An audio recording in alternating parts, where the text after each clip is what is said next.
All right, good evening, everybody. Welcome to another episode of vBrownBag.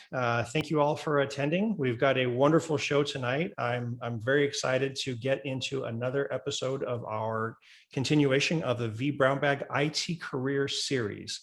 And this evening, we're getting into cybersecurity. I've been fascinated with cybersecurity for a very long time, mostly on the good guy side, watching as people are assailing the fortress, and watching the firewalls and the logs spooling and everything, going, man, that's a lot of crazy traffic out there.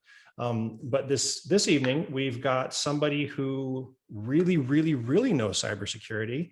His name is Christophe Limpalair, and he is the founder of Cyber.com, which is a learning platform for cybersecurity. Previously from Linux Academy, so he's got a long and storied history in the IT education field, and I was very excited to get him on the show. So welcome, sir. Glad to have you on. Thank you, Chris. I really appreciate it. Super excited to be here today. Awesome. So before we get started, a couple of show notes.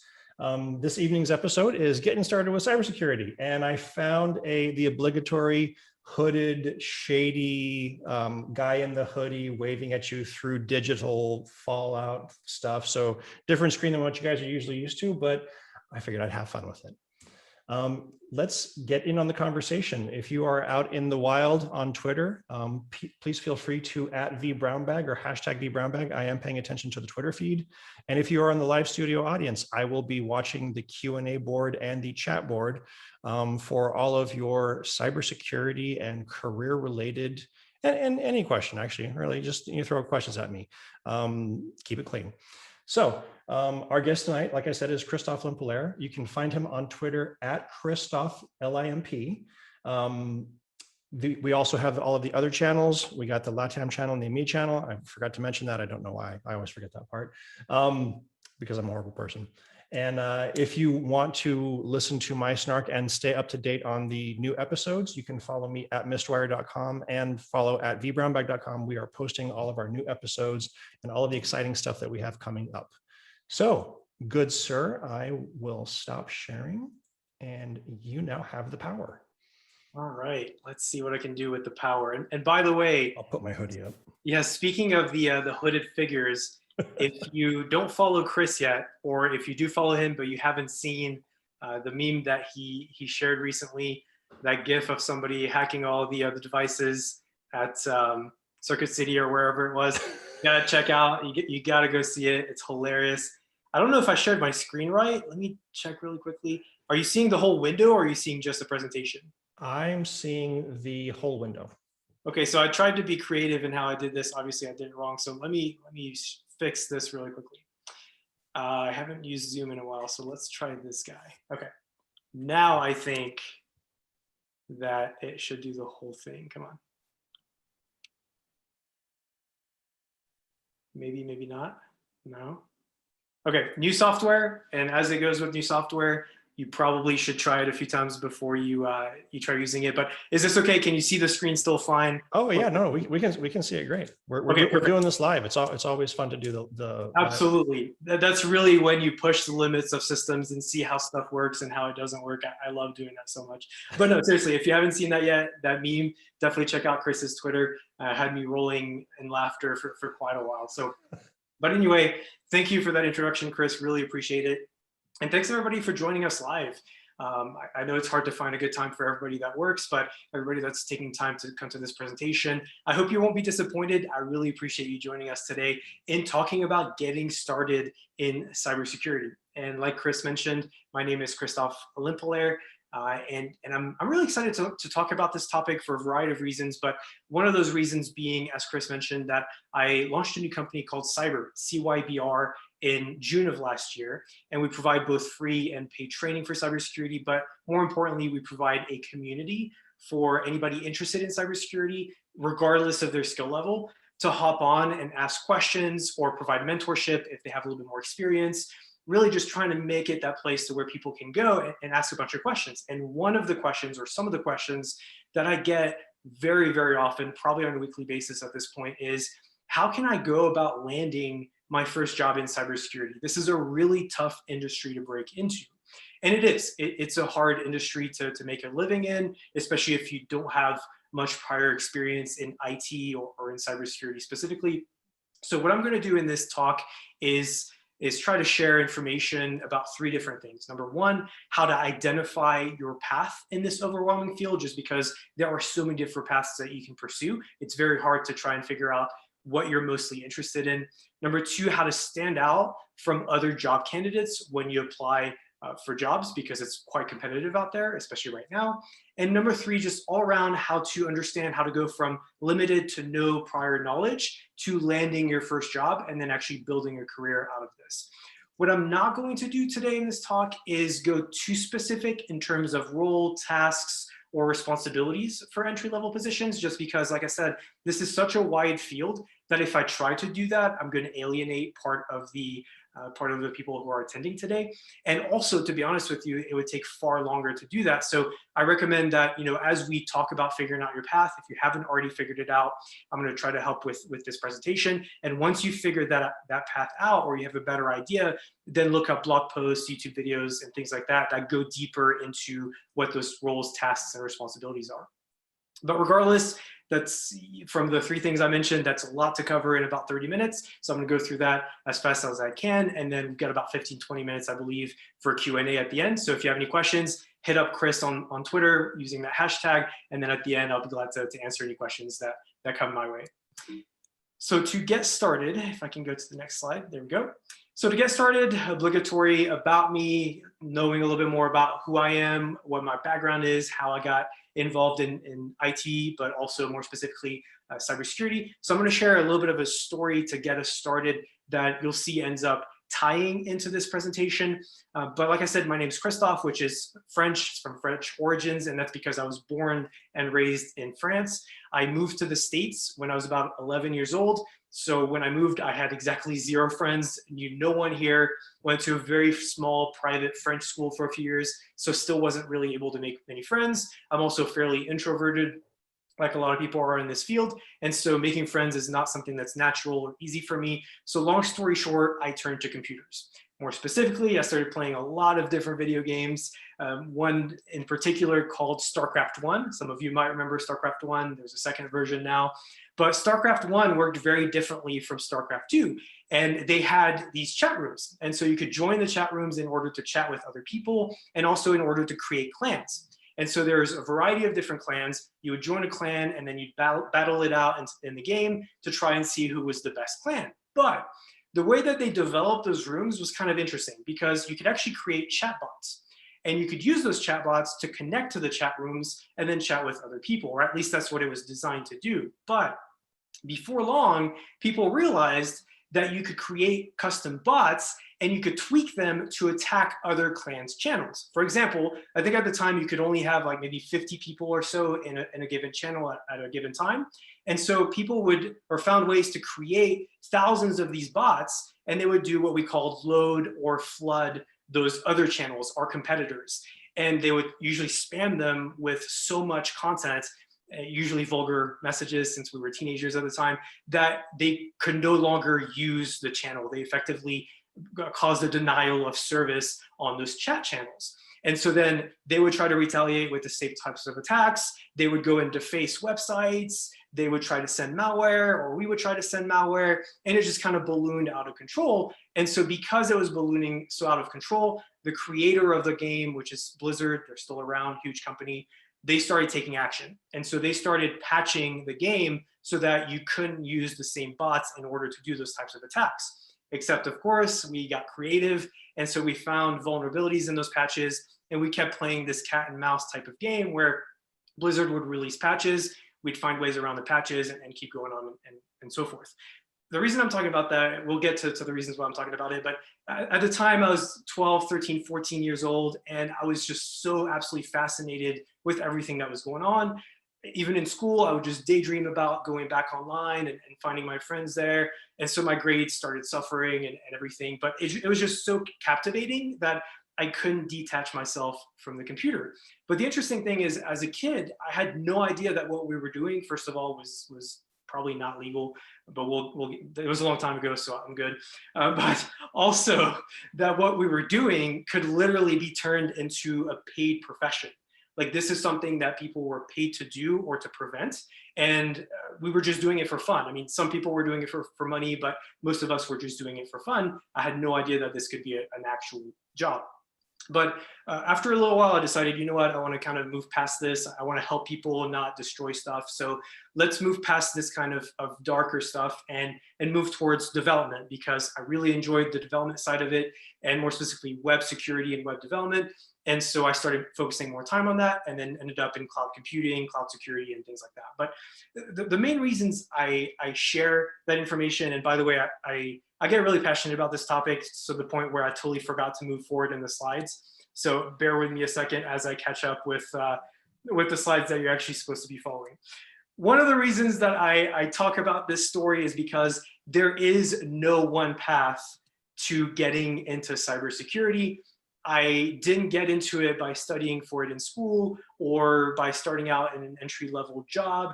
I just kind of started out into it as a hobby and then transitioned to adjacent topics in IT, like programming, cloud computing, because that's what I was interested in, right? It just kind of started out as this hobby, and then it turned into other things that I wanted to do. And now I'm back into focusing a little bit more into cybersecurity, but a lot of those experiences kind of build on top of each other. There's a ton of overlap in this industry.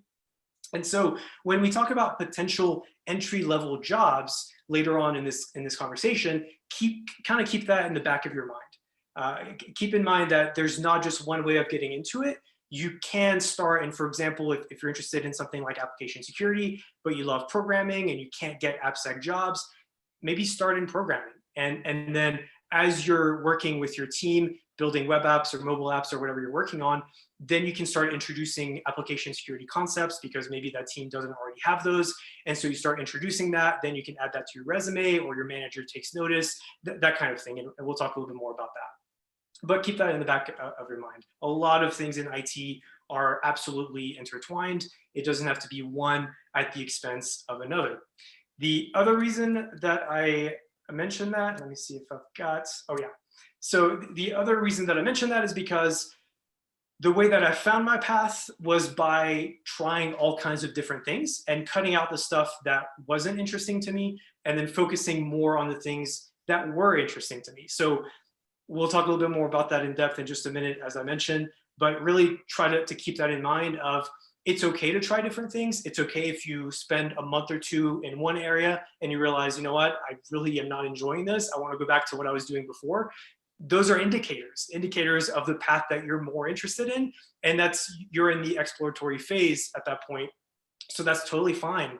You didn't waste any time. You just learned what you weren't interested in. And again, a lot of what you were spending time on probably transfers over to other areas in IT, either the next month or even a few years down the road. So don't worry about that. Quickly going back to About Me just for a second, as Chris mentioned, as a side segue there, I did join a company called Linux Academy a few years after all that shenanigans. And there we were offering Linux, DevOps, and cloud training. But during my time there, I spoke with over a dozen, probably way more than that actually, but over a dozen IT hiring managers. So I got to see intimate details about how they pick the candidates that they pick, what they look for, what their struggles are in finding those candidates, and so on. And on a far too frequent basis, I kept seeing organizations that were getting hacked left and right. And so when I ended up leaving Linux Academy about a year and a half ago, I decided that it was time to move on and solve a new challenge. And so I founded the company called Cyber, which again is cybersecurity training and community for all kinds of different skills and levels. But while I was doing that, I kept talking to a lot of those IT hiring managers, and I kept hearing the same thing over and over again.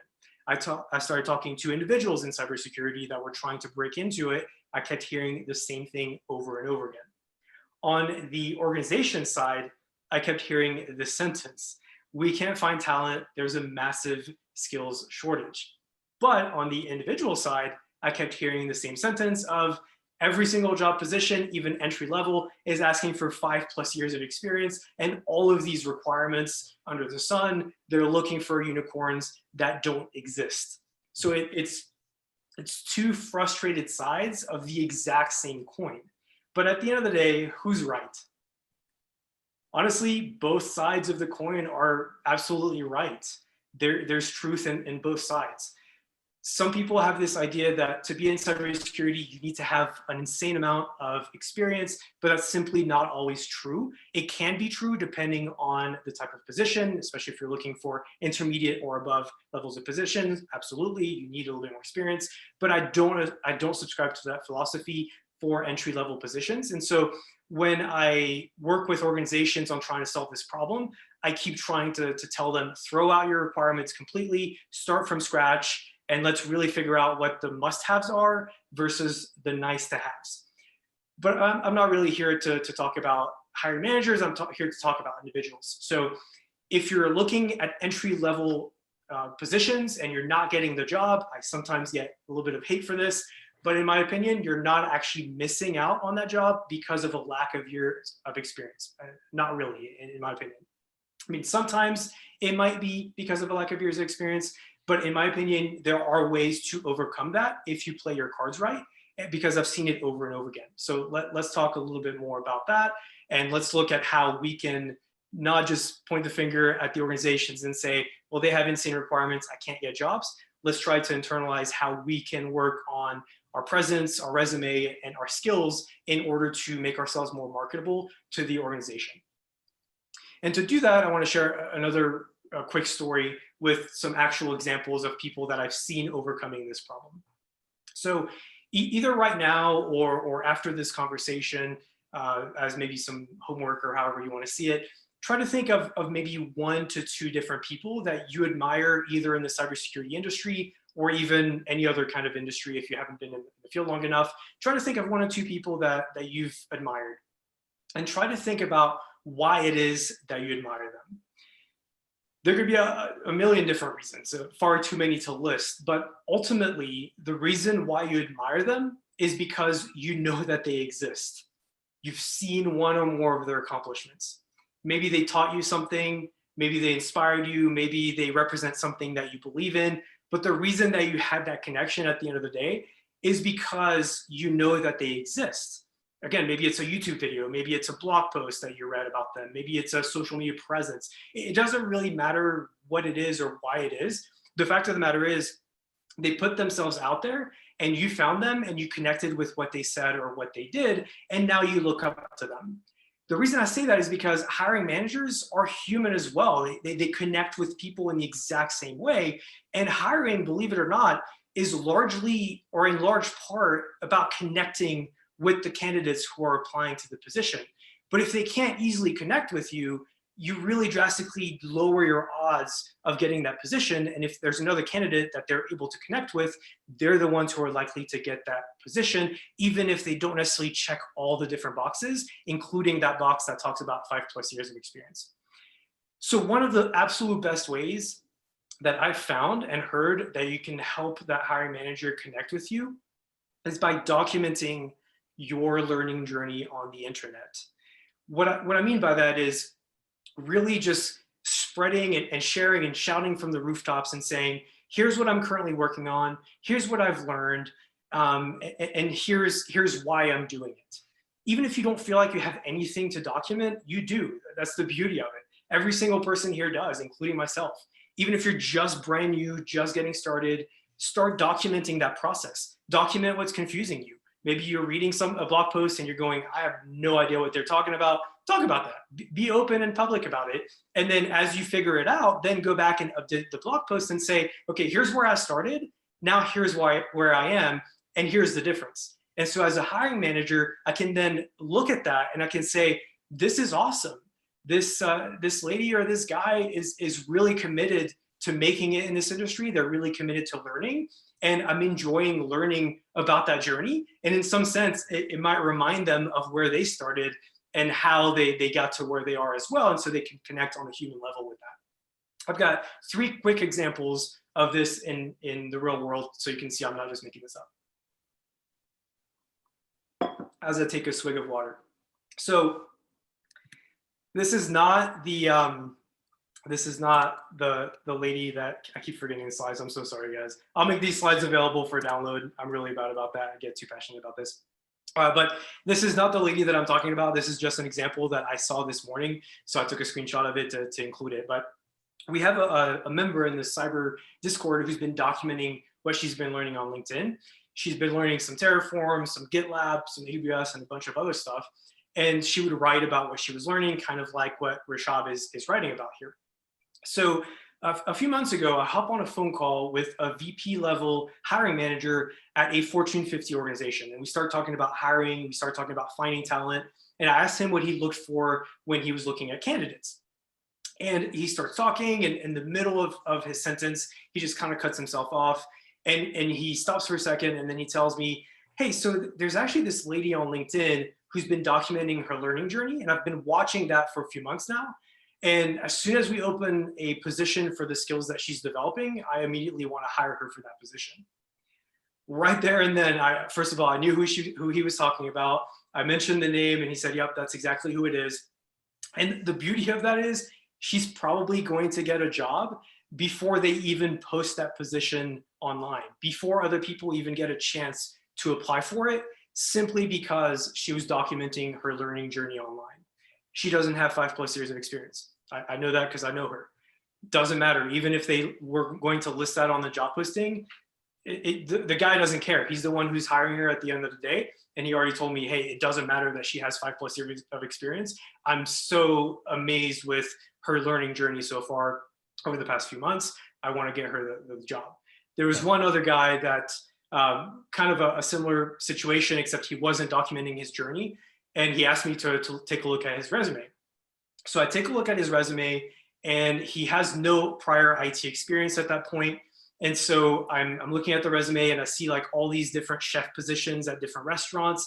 And then I see 2 lines at the top that are talking about how he's learning Python and how he got an IT certification.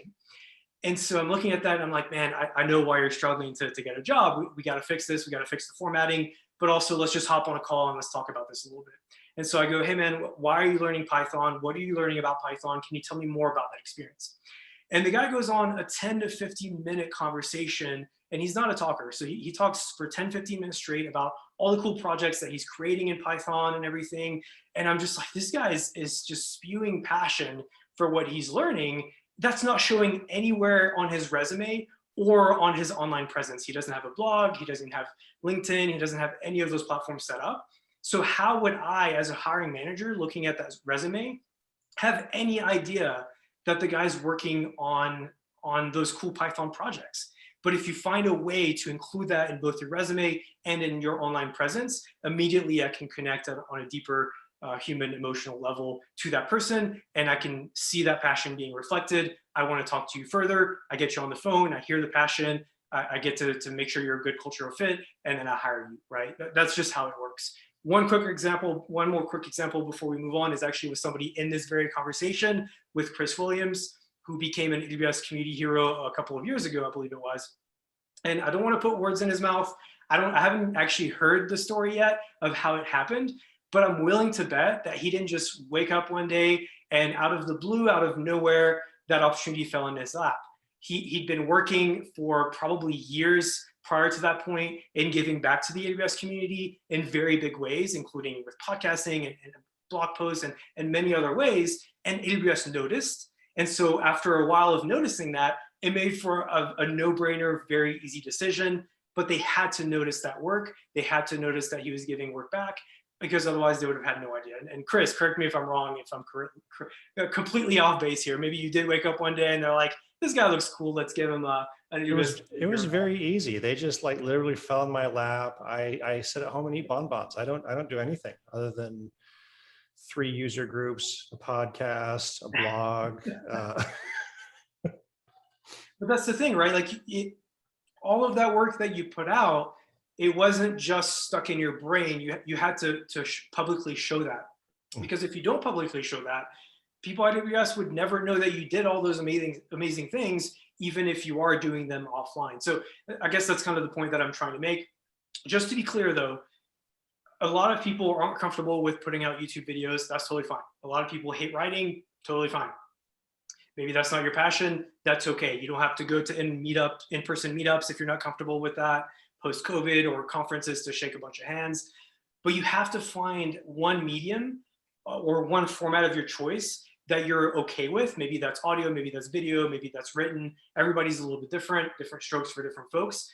But if you're not doing any of that anywhere whatsoever in a consistent way that's showing your interests and showing what you're spending your time learning, you're shooting yourself in the foot. And the candidate that is doing those things will probably end up getting that position that you didn't end up getting. The reason I started with that as kind of my long intro to this conversation is because this advice applies to anyone, regardless of what path they end up choosing in figuring out what they want to do in cybersecurity. Doesn't matter if you're going to be in social engineering, doesn't matter if you're going to be in pen testing, application security, or anything else. The advice I just gave here is something everybody listening to this conversation, if they're not already doing it, should be doing it. But with that out of the way, we do need to talk a little bit more about actually finding your path in cybersecurity, because like we talked about, this can be extremely overwhelming. There's so many different areas that you have to understand and know. And if you don't really understand what it is that those different paths do, how could you possibly know that that's what you want to spend the rest of your life, or at least the next few years doing? Some people seem to be able to find it out just like that. A lot of other people really struggle. And I was one of those people that struggles from time to time as well. So I can definitely relate with that. But I did run across this book, and I wanted to quickly mention it. You don't have to get it or anything. I'm not affiliated with it in any way, but I found it interesting because it talks about the power of passion and perseverance. And so it studied a lot of some of the best in their field, whether that's in sports or computers or whatever else. I forget some of the other examples, but it studied those people and tried to determine how they became the top of their field. And it all kind of came down to, you have to be passionate about your field, yada, yada. We've all heard that. But one of the things that really struck out to me is the author mentions that all of those people, in order to find that passion, they had to try a bunch of different things. And they didn't just wake up one day and say, I'm going to be passionate about programming. I'm going to be passionate about networking. They woke up one day and they said, I'm going to try some networking stuff out. I'm going to try some programming stuff out, or some sports, or whatever it was that they became passionate in. And after trying that, after a few years, they started realizing, wow, I've been spending the last 7 years of my life doing this. I really enjoy doing this, and I'm getting better at it every single day. And that kind of ties in back to that introduction that I was giving earlier that mentioned, me daydreaming about wanting to go back on the computer, to work on web applications, to work on all the other stuff that we were working on. Even when it got hard, I kept going with that. But on the flip side, I don't have any real interest in learning how to pick locks, or how to social engineer, or even networking, or things like that. That's just not what I'm interested in. And I know that because I tried those things out. So what I'm trying to say, that with my advice here, is really try to lay everything out that you think you'd have some potential interest in, and start working away at those things. And as you start working away at those things, you're going to start to realize that you want to spend less time on Netflix or on YouTube, and you want to spend more time working in those different areas. And again, before you know it, you'll wake up one day, maybe 3 months later, maybe a year later, and you'll say, man, I really enjoy cloud security, I really enjoy data security, or whatever it is that ends up being your passion. But you can't figure out what that is unless you go through the motions of trying all those different things and seeing which ones really stick with you, and which ones are just more of an annoyance than anything, and make you want to procrastinate, and so on and so forth. So try a little bit of everything and see what really grabs your attention. If you literally have absolutely no idea of where to get started, this is by no means a comprehensive list of everything in, or every role or category in cybersecurity, but these are kind of the ones that I'm a little bit more familiar with, or that I've found help me and help beginners kind of compartmentalize different areas that they might be interested in trying out first, right? They might look at networking and say, I keep hearing about networking, sounds really cool, I want to check that out. But maybe you have no interest in incident response and handling, or maybe you have no interest in social engineering, or maybe you do, right? But either way, it kind of helps your brain compartmentalize what those different areas are, and where you can dive deeper for a couple months and see what software development is all about, see if you have any interest in it or not. The other thing to keep in mind, and the other thing that kind of complicates and makes it even more overwhelming, is that a lot of these categories overlap, right? We were talking about that a little bit earlier. For example, a great example of this in this slide is pen testing. With pen testing, almost everything on this slide can have pen testing as a subset of it, whether it's software development, mobile application pen testing, web application pen testing, whether it's network security pen testing or cloud security pen testing. Doesn't matter, that can be its own category that's standalone, but oftentimes it lives within those other categories as well. So it can be more difficult with some of these categories to look at it and say, I want to be a pen tester. Okay, great, but what kind of pen tester? Are you more interested in the networking side? You're more interested in the web application side? So you can try to approach it from that perspective and angle, but a lot of times I think it's easier to start with something like networking or software development. And then after that, you might realize I really enjoy programming and I really enjoy the web application side of things, or web security, side of things. I want to go on the web app pen testing side and then dive deeper into that. But I've seen people approach it from different angles. I just wanted to throw that out there real quick. Another quick thing I want to throw out as well is if you start going through it and you start realizing that the technical side is not really your thing, you can't really vibe with it very well, which is totally fine. There's a bunch of other opportunities that are not necessarily technically or heavy on the technical side, I should say. Like, it still helps to know the technical side, but you don't have to go super deep in the technical side. Those things could be like cyber insurance roles, cyber legal roles, if you're into legal, cyber finance roles. There are other categories. And again, this is by no means a comprehensive list, but if you go down the technical side and you realize this is not really for me, maybe you could still stick to cybersecurity, and we very much need more people in cyber insurance, legal, and finance as well. So don't necessarily give up on that just yet.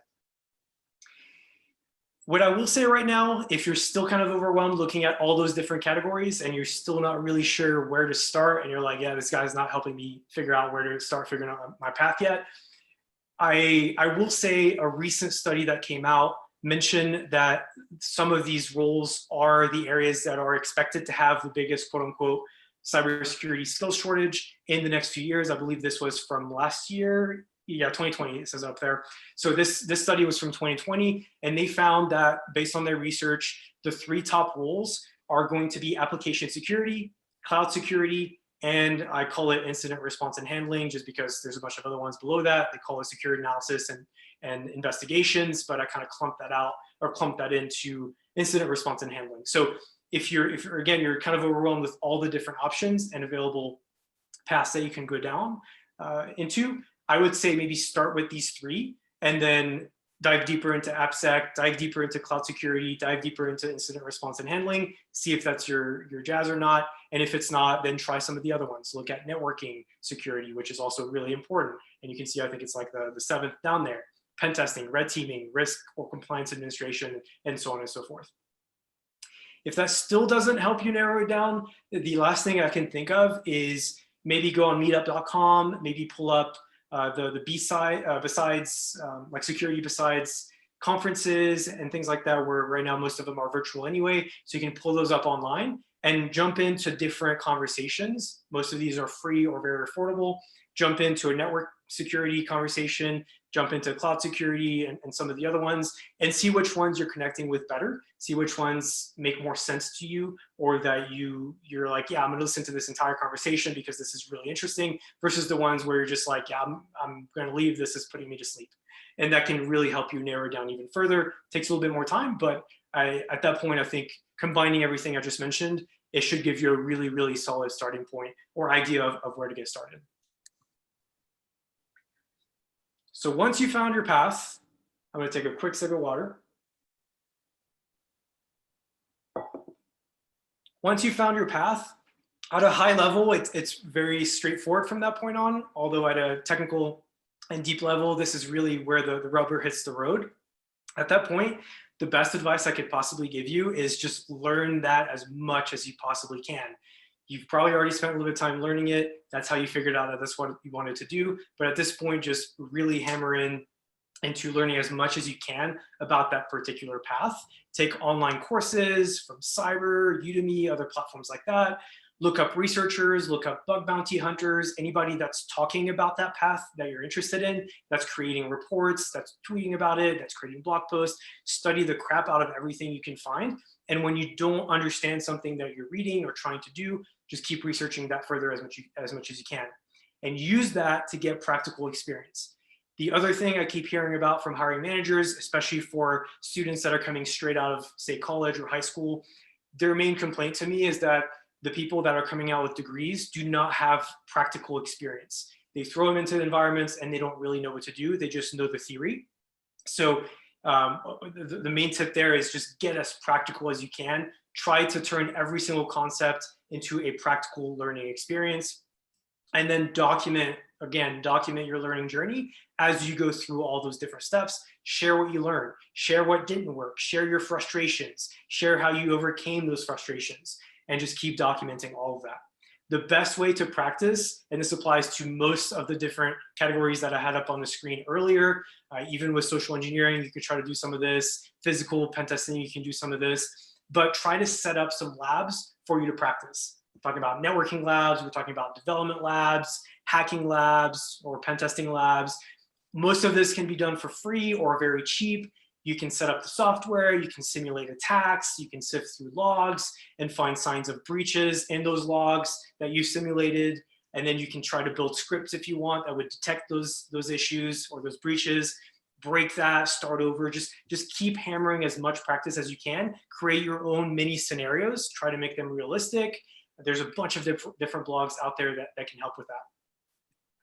Once you feel a little bit more comfortable from all that practice that you got with those lab environments, something that I've seen help a lot of people out is considering volunteering for local nonprofits or for small businesses, for churches. Just knock on their doors, give them a call, send them an email and say, hey, here's what I'm trying to do. Here's what I'm trying to learn. I know you're using this technology. Would you mind me taking a look at it? I'll even do this for free. I just want to brush up on my skills. And a lot of times they'll say, yeah, sure. I mean, we don't have anybody else doing this, so might as well get some help in getting a little bit out there, better than nothing.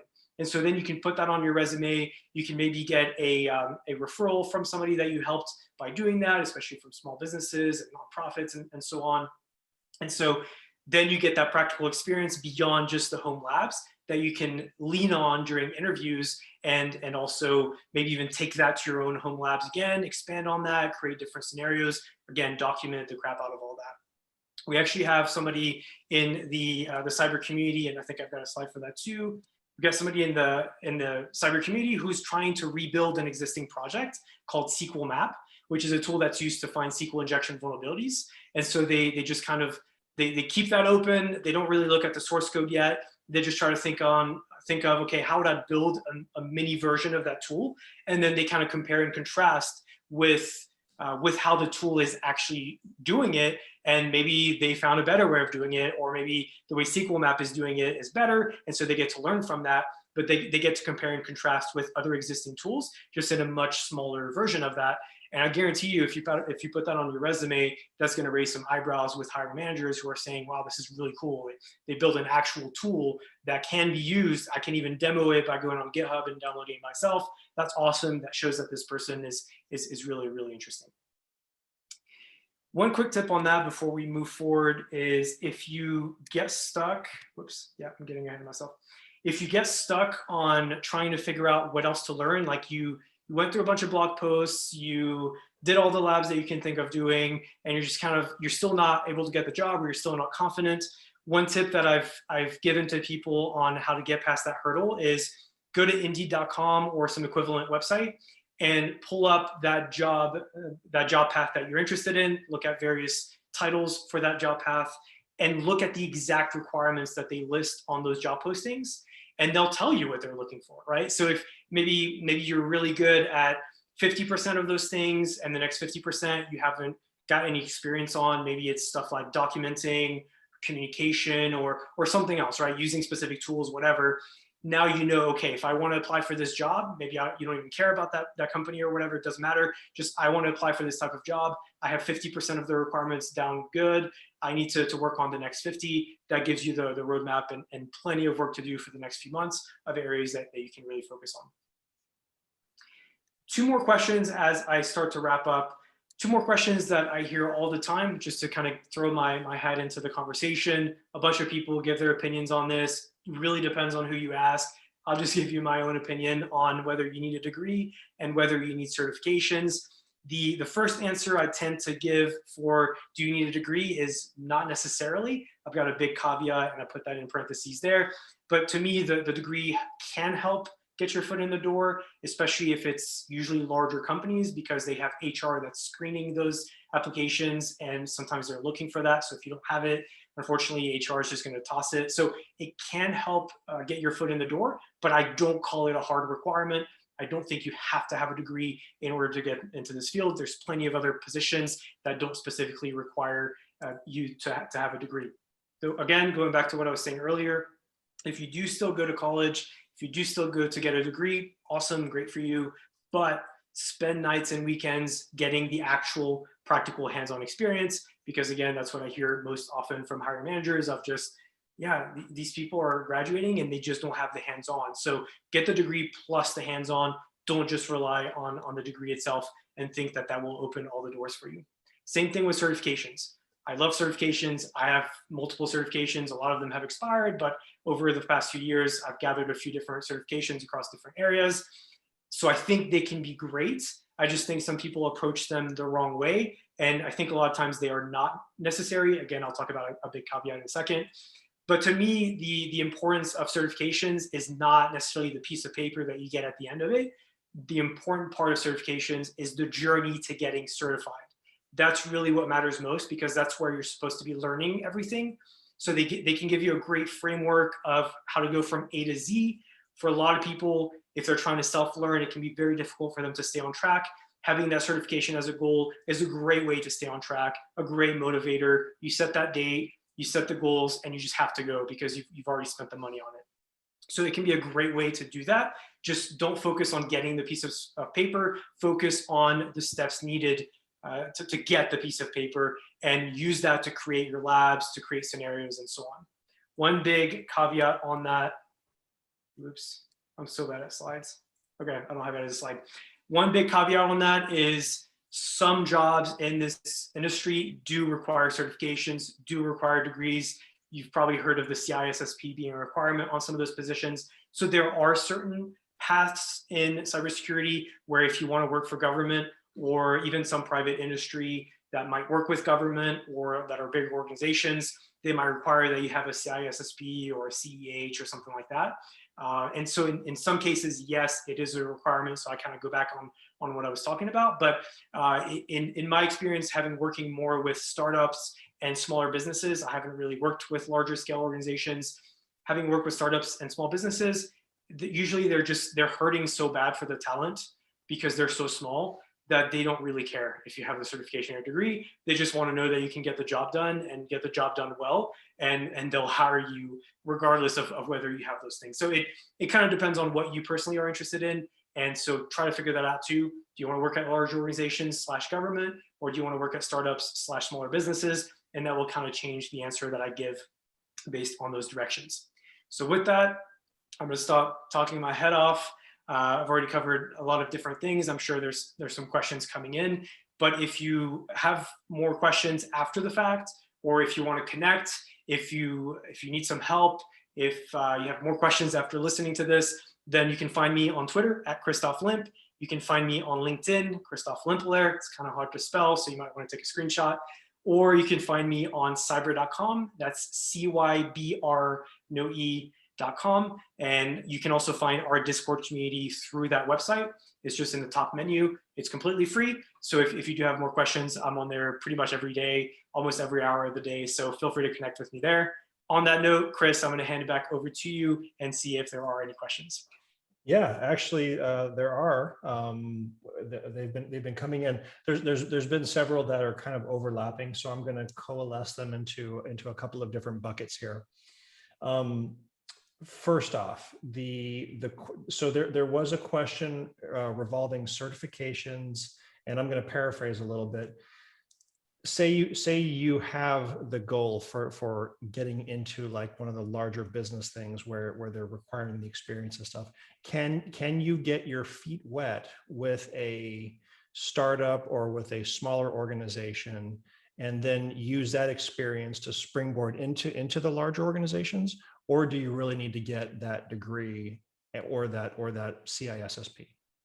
Yeah, it kind of depends. I'm going to give a couple of different answers on that one. So if you're going, say, the government path and they have that strict requirement, they probably won't care that you worked at a startup, right? They'll just be like, no, this is our strict requirement. You have to have this. If you don't have this, we're not going to consider you. And some private industry will also have some of those requirements.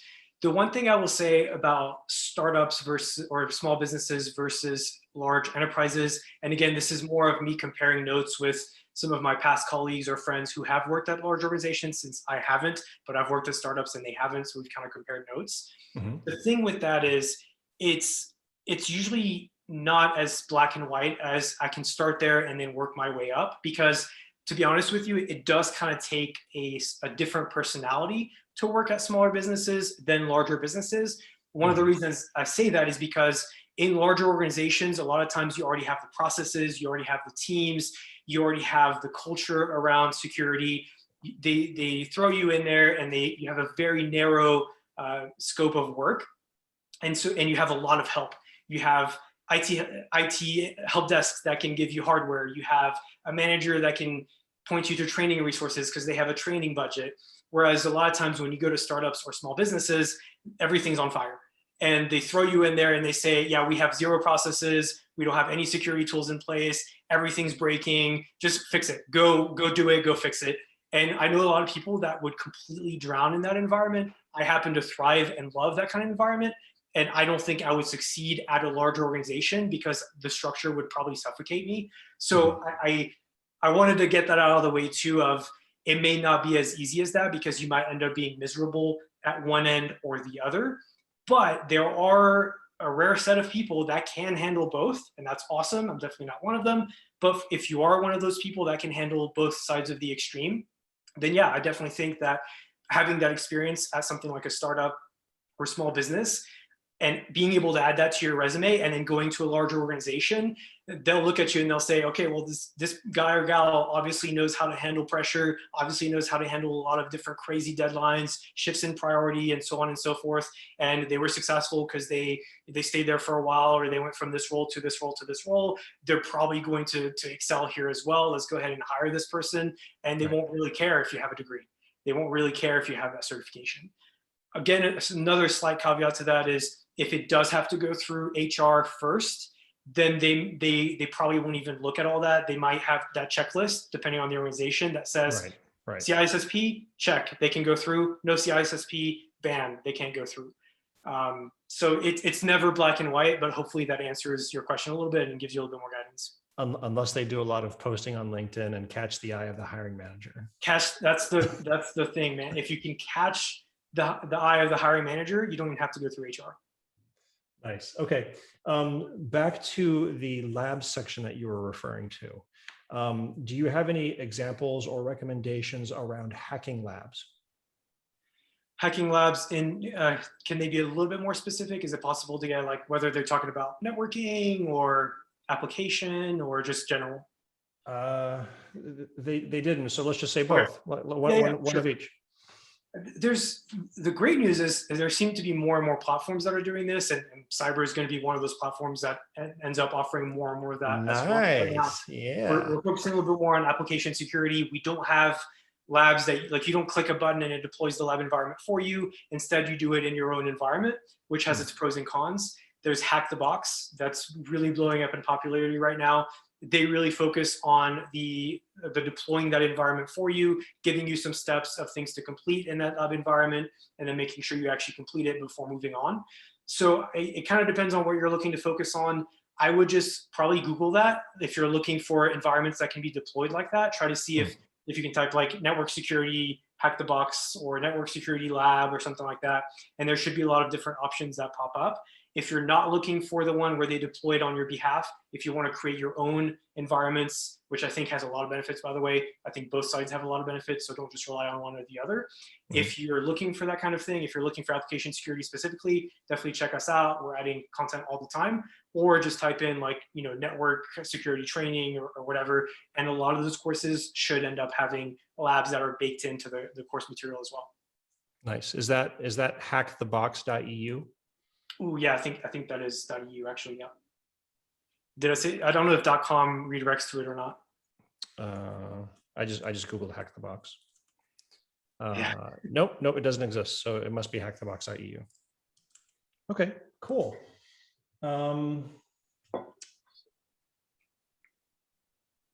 I think those two covered the gamut. Some questions about the accursed HR folks. Yeah, we won't say those out loud on the recording. No, so let me double check in the Twitter sphere. I think we've got everything covered. That was fantastic. That's some really good advice in there. It's interesting, you know, you're at the forefront of this, watching people getting into it. I've spent some time on your Discord channel, and I really admire the way that you talk to the new folks, because it's not easy for somebody like me that's been in this business for 20 plus years, to go back to that beginner mind and to remember what it was like back in the day, to you know, now when somebody asks me my experience, I have to shave lines off of it, you know, drop entire paragraphs of stuff that I've done.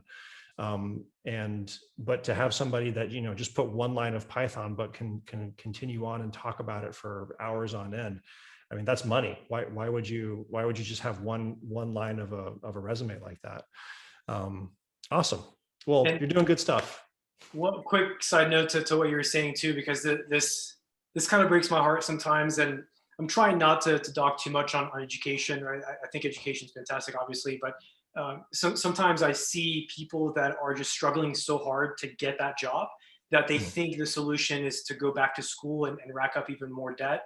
And when I look at how, like when I ask them to send over the resume and the presentation and what they've worked on and everything, and I look at how they're presenting themselves, I'm just like, oh, you don't need more education. You can do this. You already have the tools. You just, because you're so technical, and so many people in this industry are very technical, but they're not salespeople. They're not marketing people. They don't know how to sell themselves. They don't know how to market themselves. And so, you know, they think, oh, I need to go back to school. And I'm like, no, you can get a job right now. Let's work on this. Let's do this. You got this. You don't need to go back to school. Again, nothing against that. Some people, that's how they do it. That's great.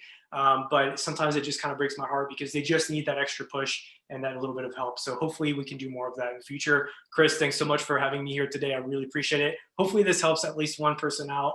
And I wasn't just talking my head off. And if it does, we've gotten some good feedback from the audience. Actually, my goddaughter is watching, and she's relating to this because she's now getting into the technical field. And as you were painting the picture of the startup life, she's like, oh my God, that's totally me. so she is currently going through this, and I'm working with her, talking her through the you know, the pitfalls and foibles of early IT life. So there are many, but it's fun. There are definitely a fun trip. Awesome, sir. Thank you very much. Once again, this was a pleasure. Folks, check him out. All of his information is on the screen. We will be posting links to the site in the show notes and his contact information. Christophe, it's a pleasure. Next week, we will be back again with a continuation of the vBrownBag IT Career Series.